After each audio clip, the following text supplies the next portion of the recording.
வணக்கம். உங்களுக்காக செல்வராஜ். நாம இப்போ இந்த வீடியோ பதிவு குடுத்துட்டு இருக்கிறது ஒன்லி பயிற்சி நோக்கம் மட்டும்தான். Educational purpose only. அதனால இது ஒரு ரெக்கமெண்ட் எடுத்துக்காதீங்க. பயிற்சி பண்றதுக்கு மட்டும் பயன்படுத்துங்க. வீடியோக்குள்ள போலாங்க.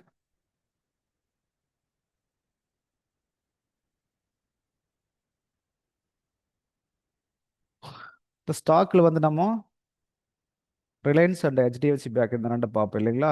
ஸ்டாக்ஸ்ல ரெகுலராக அதை பார்த்துட்டு இருக்கோம். இது ரெகுலராக பார்த்தீங்கன்னா இது என்ன நடந்துட்டு இருக்குதுன்னு உங்களுக்கு புரியும். அப்படி யூஸ் பண்ணுங்க இதைய. ரிலையன்ஸ் இண்டஸ்ட்ரீஸ் இப்போ எடுத்திருக்கோம். அதுக்கு ஆல்ரெடி பார்த்தீங்கன்னா ஒரு சப்போர்ட்டு ரெசிஸ்டன்ஸ்னு எடுத்துட்டிங்கன்னா நேற்று ஆல்ரெடி இங்கே நம்ம பார்த்துருக்கோம். இங்கே ரெசிஸ்டன்ஸாக போட்டிருந்தோம். இந்த ஏரியாவுக்கு போயிட்டு ரிவர்ஸ் ஆனதால ரெசிஸ்டன்ஸ் போட்டிருந்தோம். இது ஒரு சப்போர்ட்டாக கொடுத்துருந்தோம். ஆனால் நேற்று முன்னத்த நாளே இதை உடைச்சிட்டு இங்கே ஓப்பன் ஆகி கீழே வந்துருச்சு மார்க்கெட்டு. இங்கே தான் எங்கே க்ளோஸ் ஆயிருந்தது, இங்கே க்ளோஸ் ஆயிருந்தது. கரெக்டுங்களா? மார்க்கெட் வெள்ளிக்கிழமைக்கு அங்கே க்ளோஸ் ஆயிருந்தது. வெள்ளிக்கிழமை இல்லை, சாரி, புதன்கிழமை இந்த இடத்துல க்ளோஸ் ஆயிருந்தது. நேற்று கிறிஸ்மஸுக்காக லீவு. இங்கே க்ளோஸ் ஆயிருந்தது. அப்போ என்ன நடக்கும் அப்படின்னா, இங்கே ஒரு லைன் நான் போட்டு வச்சுருக்கேன் நேற்று. எதுக்காக போட்டோம் அப்படின்னு கேட்டிங்கன்னா, அது கீழே வந்தால் ஒன்றா இங்கே சப்போர்ட்டுக்கு வரணும், அப்படி இல்லாட்டி ரெசிஸ்டன்ஸுக்கு போகணும். அப்போது நம்ம இடையில மிட் பாயிண்ட்டுக்கு போனோம்னா 5 மினிட்ஸில் பார்ப்போம். 5 மினிட்ஸில் பார்த்தீங்கன்னா 50 மினிட்ஸ் 15 நிமிஷம்லாம் பார்த்தோம்னா உங்களுக்கு இந்த இடத்துல ஒரு சப்போர்ட் கிரியேட் ஆகிறது பார்க்க முடியும்.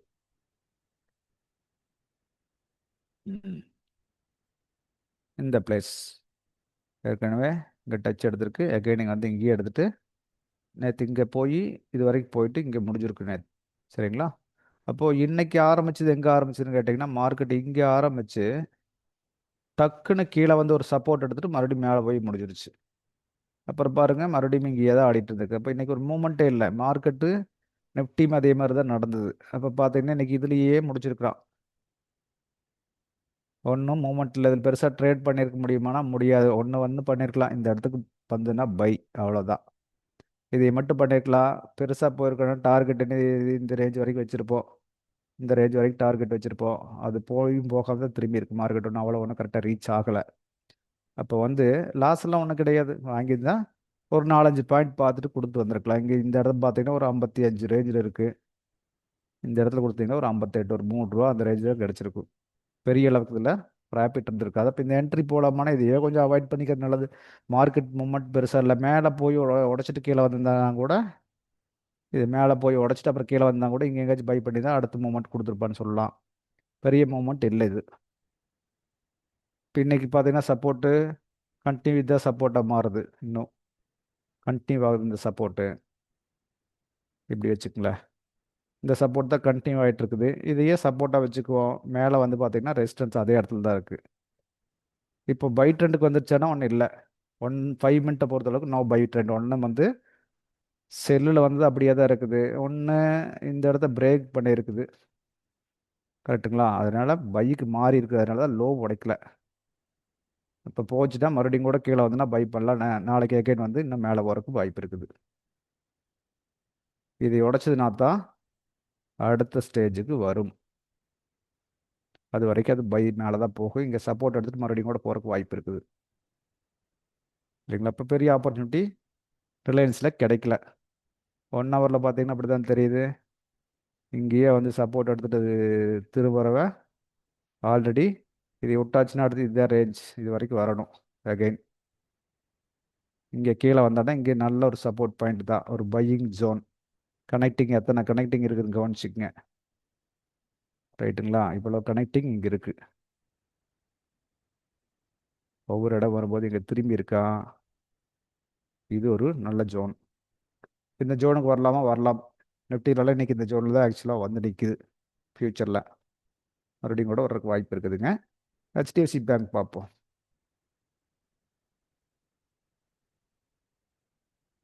அது அந்த ரேஞ்சு தான் இருக்குது. சூப்பராக போயிருக்கேன் பாருங்கள். இன்றைக்கி ஏற்கனவே பழைய போன வீடியோவில் பார்த்துருக்கோம்.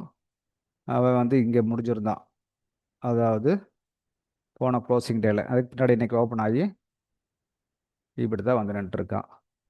அப்போ இது என்ன நடந்திருக்குது? இது ஏற்கனவே பார்த்தோம். இது ஒரு வெஸ்டர்ன் ஜோனு, இந்த ஜோனுக்கு மேலே போனால் அடுத்து இந்த ஜோனுக்கு போகணும் அப்படின்னு பார்த்தோம். அவன் அதுக்கெல்லாம் போகிற தயாரில் இன்னைக்கு காலையிலேயே கீழே விட்டான். ஒரு வெஸ்டர்ன் ஜோன்ல இருந்தால் கீழே வந்தான்னா ஒரு நல்ல அவுட்புட் கிடைக்கும். அப்போது இதை பார்க்கணும், பார்த்தோம்னா தான் நம்மளுக்கு புரியுது. ப்ராக்டிஸ் பண்ண பண்ண ஈஸியாக இருக்குது. பாருங்க, இது பையிங் ஜோனா 1 ஹவரில் பையிங் ஜோன் தான். எப்படி போய் வந்துட்டு இருக்கான்னு பாருங்க. அதாவது இங்கேருந்து கணக்கு பார்த்தீங்கன்னா பாருங்க, அப்படியே மேலே மறுபடியும் அந்த ஜோன்லேயே டச் எடுத்துகிட்டு போயிருக்கா. அகெயின் போயிட்டு கீழே வந்து போயிருக்கா. அதுக்கு பின்னாடி இந்த ஜோன் எடுத்திருக்கா, இந்த ஜோன் டெஸ்ட் எடுத்திருக்கா. அதுக்கு பின்னாடி கீழே வந்து இப்போ இந்த ஜோனில் வந்து டெஸ்ட் எடுத்துகிட்டு போயிட்டு இருக்கா. போகிறவங்க வந்து இது அகைன் இது பிரேக் பண்ணணும். நம்ம ஏற்கனவே பார்த்தது அப்படி தான் பார்த்துருக்கோம். இந்த இடத்த தாண்டி பிரேக் பண்ணாலும் அடுத்து இந்த இடம்னு பார்த்துருக்கோம். இந்த இடம் 2 ஈவலாக இருக்கிறதுனால இந்த இடத்து வரைக்கும் போகலாம், அவ்வளோதான். இதை விட்டால் அடுத்த ரேஞ்ச். அவன் வந்து பார்த்தீங்கன்னா கீழே திரும்பிட்டான். கரெக்டாக இன்னைக்கு செல் ஆப்பர்ச்சுனிட்டி கொடுத்துருக்கான்னா சூப்பராக கொடுத்துருக்கான். இப்போ ஸ்டாக்கு கசகசன்னு வேண்டாங்க, 2 ஸ்டாக் எடுத்தாலும் கூட தெளிவாக தெரியும் நம்மளுக்கு. இது 5 மினிட்ஸில் பார்த்தா உங்களுக்கு எப்படி ஆப்பர்ச்சுனிட்டி கொடுத்துருக்கணும் அண்டர்ஸ்டாண்ட் பண்ண முடியும் நம்மளுக்கு. 5 மினிட்ஸில் பாருங்க, நேற்று ஃபுல்லாக அந்த ரேஞ்சு தான், அதாவது ரெசிஸ்டன்ட் ரேஞ்சுக்குள்ளேயே நேற்று ஆடி இருக்கா. போயிருக்கா அகைன் கீழே. சரிங்களா, கீழே வந்திருக்கா. இன்னைக்கு ஆப்பர்ச்சுனிட்டி சூப்பராகவே கொடுத்துருக்கான். மேலே போயிட்டு செல்லிங் பாயிண்ட் இங்கே எடுத்துருக்க முடியும். எடுத்து எது வரைக்கும் வருவான்னு பார்த்தீங்கன்னா ஃபர்ஸ்ட் லெவல் இது. இந்த லெவல் கரெக்டாக அங்கே தான் வந்திருக்கேன் பாருங்க.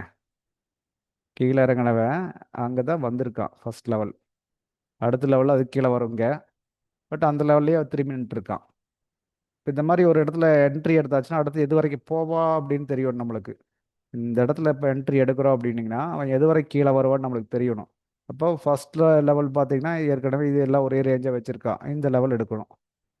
இப்படி எடுத்து பழகணுங்க. எடுக்கத்தான் இது ப்ராக்டிஸ் பண்ண தான் நம்மளுக்கு ஐடியா கிடைக்கும். ஸ்டாக்ஸ் இந்த மாதிரி தான் பார்த்துக்கணும் நம்ம. நிஃப்டி வேறு மாதிரி பார்க்குறோம், இது வேறு மாதிரி பார்க்குறோம். சரிங்களா, இது பாருங்க, இப்போ இந்த ரேஞ்ச் விட்டாச்சுன்னா இவனுக்கு வந்து இது இப்போ ஒரு ரேஞ்சாக போட்டுருக்கு. இந்த இடத்துல வந்து அவன் திரும்பி நிற்கிறான். இந்த ரேஞ்ச் விட்டாச்சுன்னா அடுத்தது பாருங்க இந்த ரேஞ்ச். சரிங்களா, இந்த ரேஞ்ச் வரைக்கும் வரணும். அந்த சப்போர்ட் எடுத்து பழகிக்குங்க. ஏற்கனவே பார்த்துருக்கோம் இல்லைங்களா. அப்படியே மேலே போய் கீழே வந்து மேலே போய் இப்படி தான் போயிருக்கு. இப்போ இந்த சப்போர்ட்டுக்கு வந்திருக்கா அப்படின்னு கேட்டிங்கன்னா அடுத்து இந்த சப்போர்ட் என்ன கனெக்டிங் மல்டி கனெக்டிங்காக இருக்குது பார்த்தீங்களா. அடுத்து இந்த சப்போர்ட், அதுக்கு அடுத்து இது இந்த ரேஞ்ச் 1 ஹவருடைய ரேஞ்ச்.